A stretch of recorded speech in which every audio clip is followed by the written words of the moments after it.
Oh, I know what I wanted to talk about is that I never really actually finished my journey that I was talking about earlier from my actual traveling journey. I feel like I've been doing a lot of talking about like kind of psychological kind of stuff or whatever. Well, I'm just giving you an insight into my head, and where I'm at, and you either like it or you don't, like I said. So you'll either disappear and or you're drawn in to know more, or just enjoy listening to what I'm saying. You might not like all of it, you might like some of it, but anyways, regardless, this video I would like to talk more about the journey that I was on. So I know that I had kind of left off at one point in one of my videos. Came out of Alaska, picked up my daughter in Calgary. Well, so her and I, for 3 months from there, we explored a lot of British Columbia, went all the way over to Prince Rupert, across Smithers and Terrace, and went through the Kelowna area. And Nelson, BC is a pretty cool place if you get a chance to go. I thought it was amazing. It's like you're driving through the thickest of wilderness, and then you come out to this cool little town that's kind of vibrant. And it's like it's off the beaten path. Like, it's not on the main road. It's like you got to drive there. You're actually going there. You know what I mean? It's not like you just come across it on the main road. So, and then I don't even know how to say it, but Osoyoos or something like that or whatever is kind of like on the main road, and it's cool, man. When you come into it, if you're coming from east to west, you come, like, the view is amazing. You're coming from way up top, and you can see, like, and it's all like these, it's interesting because it's like a deserty kind of area, but it's like the most vineyard, great, like there's all the vegetables that are growing there is incredible. And yet it's like in a deserty kind of area. It's interesting.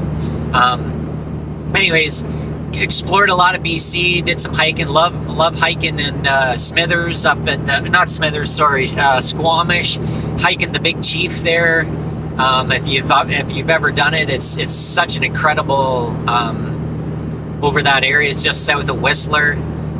Came driving down, actually drove down through Pemberton and into Whistler that way. It's an incredible drive. It actually is, it's right up there with, Banff and Jasper and all of that. And, the scale of it all is just epic. So British Columbia in general is just stunning. It has so much beauty. It's no wonder it's expensive to live there, and people are drawn to the West. It's gorgeous. Vancouver Island, we explored a ton of the island, went out to, across on the ferry to Nanaimo, over to Tofino.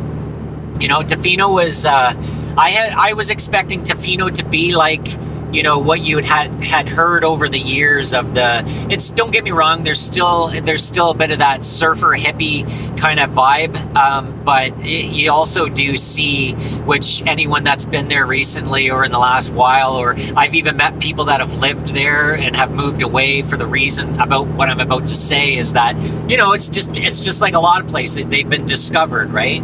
And it's a shame, because you got the $1 million homes and the $1 million, all the money that comes, and it changes it. It does. It changes it. It happens everywhere. I've seen it in millions of, not millions, but I've seen it in hundreds, maybe thousands of different places that I've been to. People talk about how it used to be, and the population comes in, the money comes in, it changes. There's more rules that come with it. It takes away from the whole freedom of the whole spiritual freedom of places. It just and I noticed it. I mean, I went into Tofino. I couldn't even find a place without paying a big dollar for somewhere to stay. I couldn't even find a free place to stay. Like, it just wasn't very freeing at all. So. But you go down the coast a little ways. There's places that are still a little bit more free. Eucalypt or Usalit or whatever is down the coast a bit. I liked it. It was a little more it seems like a little bit more like the way Tofino used to be, maybe. But anyways, that's all gorgeous and beautiful over there. It's great to experience. And we came back. It's interesting. You can't drive all the way down the coast there. You actually got to come back to the east side, like where Nanaimo is, and then down south a little bit, and then you can go back over across to, but before I miss Port Alberni, coming back from Tofino, that's a gorgeous place. I think it was Cedar Cove I went through. My daughter and I, we met a local man there, which was pretty cool. He was like a local bus driver on his day off, and he just kind of it was so cool. We're literally at one point walking beside him, and because you can probably pick up by now that I'm somebody that's completely would engage with people, right? And I literally was just like, hey, how's it going? How you doing? What's happening, man? And he just completely grabbed onto that, completely engaged back. And then the next thing I know, he's taking us off the beaten path and taking us to all these super cool little these super cool remote areas and things like that, and just places that I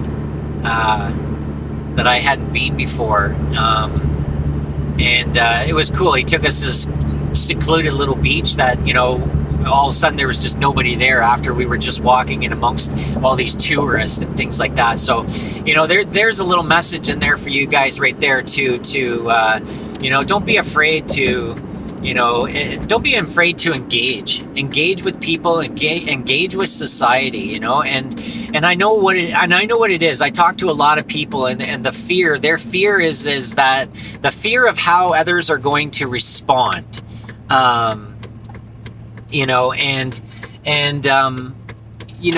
when you get over that, I get to the point where I wouldn't say I don't care, but it doesn't bother me when someone, if I say, oh, hi, how are you today, or something, or how you feeling, right? When I say that to someone and they just are whatever, okay, no problem, right? You just go, okay, and have a nice day, and you move on, and you just move on.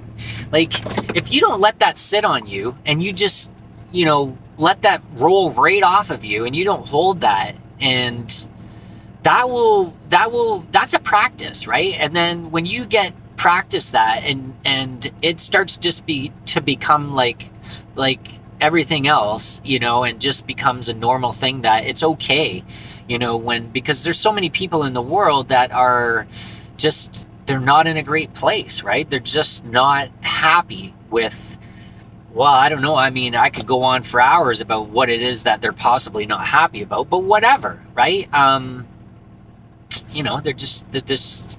They're not engaged in this beautiful life that they don't see I don't know. I don't want to get into that right now. It's not where I was going. I actually completely lost my train of thought again. So let me just go back to, I get so off, right? And yeah. Anyways, so coming down, British Columbia is just absolutely gorgeous. It's just gorgeous. It's so beautiful. It's full of lakes and mountains and rivers, and then it's got the ocean coast and everything. It's like I said, no wonder that people flock there. And of course, wherever people flock, wherever there's beauty and people want to be, just rises the prices of everywhere, right? So, but Vancouver Island, Port Alberni is some of the biggest trees I've ever seen. And it's incredible when, that's another thing that I hadn't really talked about yet that I wanted to mention. And I've said this with my family members, and like I said, my family is my friends and everything, right? All of them. My tribe members, I've said this to, and we all agree. We always say, you take a picture of somewhere where you go, right? And then you look at the picture after, and you're like, that's not what I saw. That's not what I saw with my own eyes, right? No way. So it's funny, you really, when you spend time looking at these videos and you're looking at these pictures, and I did it for years too. And that was part of the encouragement for me, and to go and do this on my own, and this nomad life and travel, is because I got tired.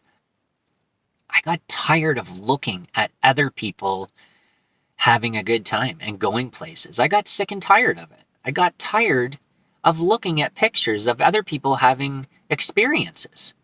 And I thought, why am I not doing that? Why can't I do that? And why can't I go to these places? And I want to see this stuff for myself, right? And so that was kind of almost the icing on the cake when I did finally get to the point where I needed to go and felt drawn to go and stuff. So that was a part of it. But anyways, back to the island. The island is incredible. Spend some time there. You got to come back to Nanaimo, then you can cut across again over to Port Renfrew. Gorgeous drive along. There's some crown land along the way that you can engage in and wild camp and stuff like that.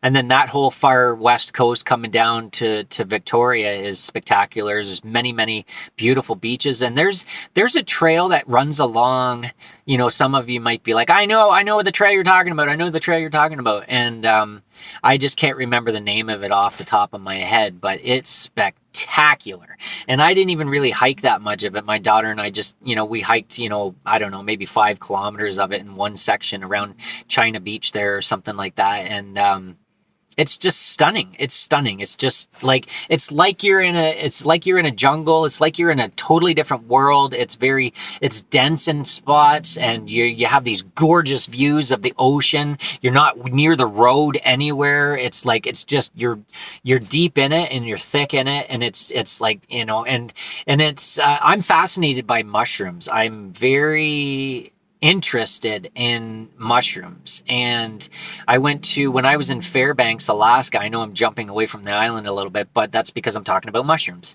So I remember, oh my gosh, it was amazing. I went to the biggest mushroom festival that I have ever seen in my life. Not that I've been to many, actually. I think that was probably the only one that I've been to. So of course it was the biggest, right? But it was amazing. There was hundreds of people there, and it was in this like little tiny town called Esther. And it was, I don't know. I was guided to it, and it was amazing. I was so enthralled by it. There was thousands of different species of mushrooms all set up on these tables, and there was like a whole big there was a stage there with a whole slide presentation, and there was a guy with a microphone talking about the whole mycelium and the whole underground network of how everything's intertwined and how it all works and how it's all right. I mean, anyone that's interested in learning more about mushrooms, I mean, gosh, how could I not direct you to Fantastic Fungi? If you have Netflix or know anyone that has Netflix, please engage in 1 hour of your life and watch Fantastic Fungi. I mean, there's so much more beyond that, but that's just a great introduction that touches on, the psychedelic part of mushrooms, regular mushrooms, just the incredible benefits of mushrooms, period.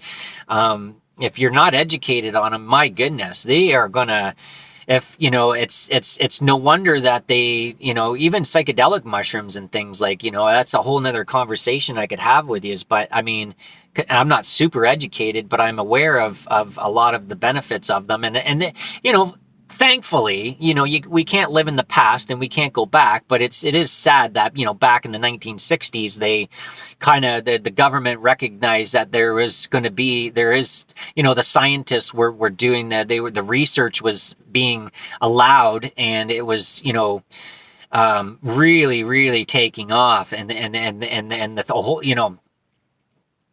it's such a sad thing, but it's no surprise that they weren't gonna, it's a cure for a lot of things. It can be used for so many different things: anxiety, depression, PTSD,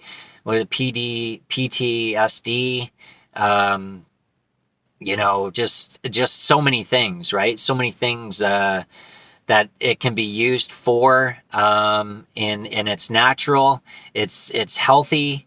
There's so many different forms and so many different ways that you can take them. The education and the research, it's coming around, and I see it now, but it's sad that, so what's that, 60 years? Yeah, 60 something years that the government kiboshed it. And we all know why, right? There just wasn't going to be a huge, the pharmaceutical industry is $1 billion industry. What? It's $1 billion industry. Like, it's no wonder that, doctors are controlled by it. Like, let's be honest. They're pill pushers. They're told what to do. Like, let's be honest. And, there's millions of people that are under the influence of all these drugs and all these pills, and they don't need to be. And it's making them worse or keeping them where they are, and it's really sad. It's really sad. But that being said, and I'm only bringing that up because it is nice to see that it is moving and slowly moving in the right direction. The awareness is becoming populated, and more and more people are getting on board with it.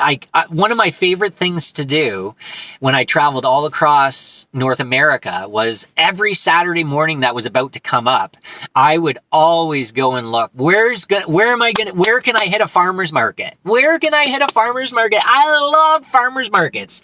Like, they're literally one of my favorite things to go to. And if, anyone that's been to a farmer's market, you would relate to this. Like, my goodness, you have all of the local greatest stuff that comes. Everybody in the community comes out on a Saturday morning. All the local fresh produce. Don't even get me started on food. Oh my goodness. Anyways, natural, organic, like legitimate food and produce is coming from, and you get to, and that's the most amazing thing too. You get to engage with the people.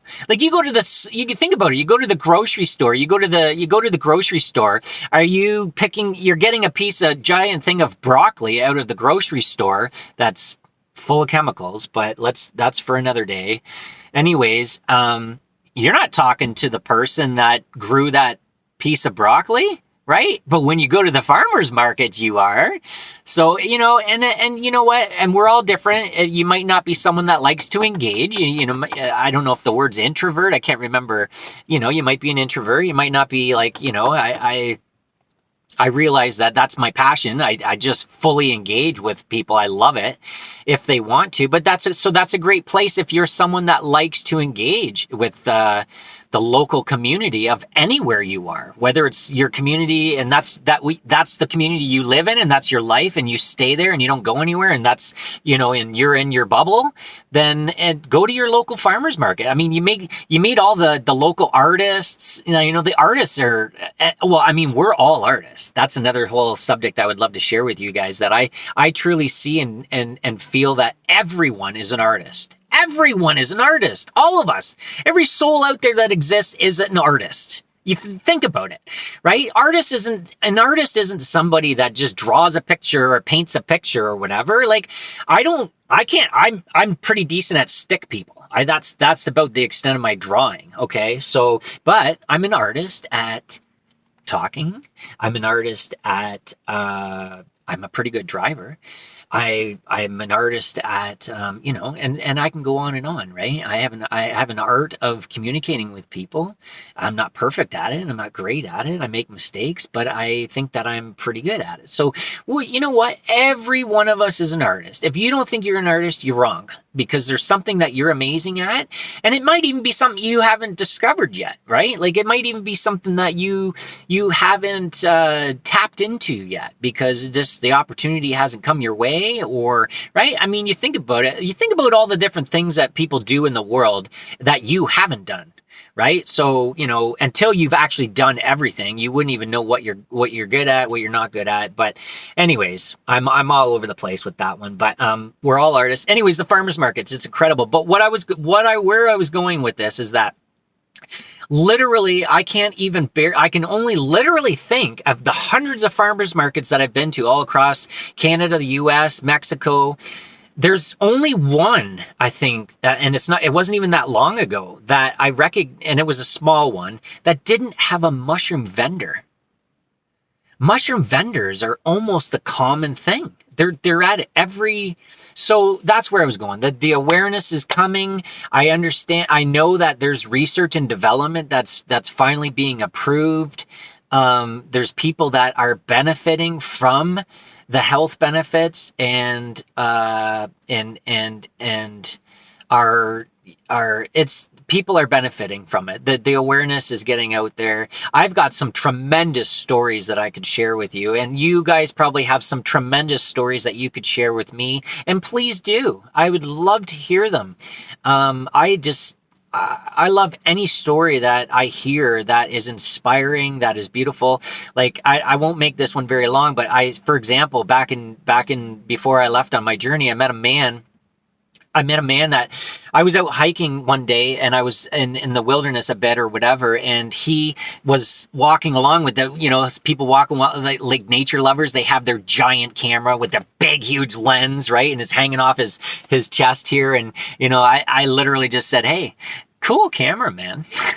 Nice camera. And he was like, "Oh, right?" He just wanted to, wow, let's go, right? He was ready to engage. Let's talk. I stood there for 3 hours talking to him. Again, I had time that day or whatever. But he went on to tell me, he was the first big story that really opened my eyes to mushrooms, and reishi mushrooms to be specific. He told me that he was paralyzed for 10 years, basically in a wheelchair, been to all the doctors all over the US, all these high-end doctors and specialist doctors and things. And he was on every medication and pill you could think of for his conditions, and, just staying where he was, and stayed there for 10 years. And then, I don't know exactly if this is the exact story. I'm just going to try and remember it as, sometimes, it's like the old phrase that stories change as they go and keep changing hands, and it gets told and told and told. But, he said, I went to I had a friend that kept bugging me to go out for a Sunday breakfast all the time. For the longest time, kept bugging me for brunch. Let's go for brunch. Let's go for breakfast. Let's go, and he was always, because he wasn't in a good place, right? He was always like, "Nah, man, I'm not feeling it. Screw off. I'm not, and then finally one day he says, "Actually, I just thought I'd shut him up and